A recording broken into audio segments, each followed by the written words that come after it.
الرحيم والسابقون الأولون من المهاجرين والأنصار والذين اتبعوهم بإحسان رضي الله عنهم ورضوا عنه وقال رسول الله صلى الله عليه وسلم أصحابي كالنجوم فبأي اقتديتم اهتديتم. My dear audience, the topic of my today's talk is the rule of Sahaba in Islam.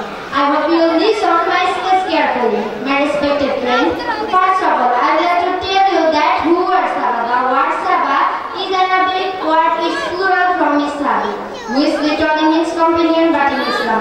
It is used to describe a certain group of people who have seen the Prophet Muhammad sallallahu alaihi wasallam at least once in their lifetime and who embrace Islam and remain Muslim till their last breath.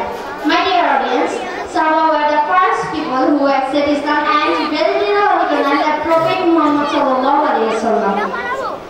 They were the first respondent of Sunnah. They were the first sacrificer of Islam. They sacrificed their lives and all their wealth for the prosperity of Islam and church in Islam. They were those people who formally stood up with our Prophet Muhammad sallallahu alaihi wasallam in the hardship, awkward and shortfall.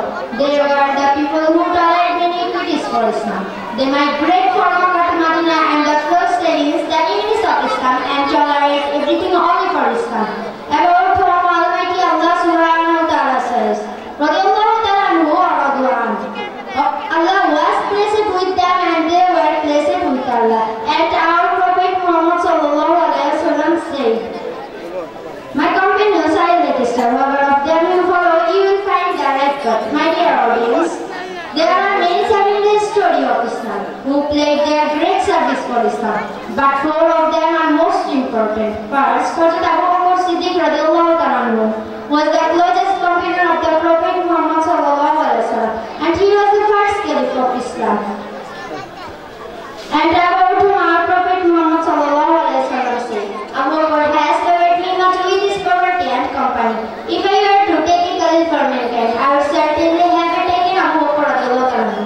Second, Hazrat Umar Farooq radiallahu ta'ala anhu was the second caliph of Islam, about whom the Prophet Muhammad sallallahu alaihi wasallam said, we have become mighty since Umar became Muslim. Third, Hazrat Usman Ghani radiallahu ta'ala anhu was the third caliph of Islam, and he is known as Jamil Quran also. Fourth, Hazrat Ali ibn Abi Talib radiallahu ta'ala anhu was the first caliph of Islam. These four Sahaba were considered four pillars of Islam.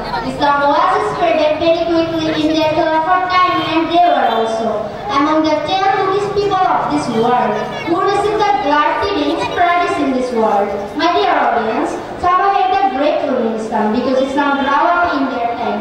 They martyred themselves as the real soul of Islam. They learned and understood Islam directly from the Prophet Muhammad sallallahu alaihi wasallam, and they continued it after leaving the Prophet Muhammad sallallahu alaihi wasallam. They saved all the parts of the Quran and Hadith of Prophet in his spirit of knowing a system of writing and reading. At the beginning, whenever any part of the Quran was written, it was written on the leaves of trees and leather. After a long time, it was complete in the form of Holy Quran and authentic book of Hadith. My dear audience, there is no doubt that Sahaba are the great heroes of Islam. The life of Sahaba is perfect example to follow the teaching of Islam in every sphere of life. Ameen. Wa akhiru da'wana alhamdulillahi rabbil alamin. Assalamu alaikum.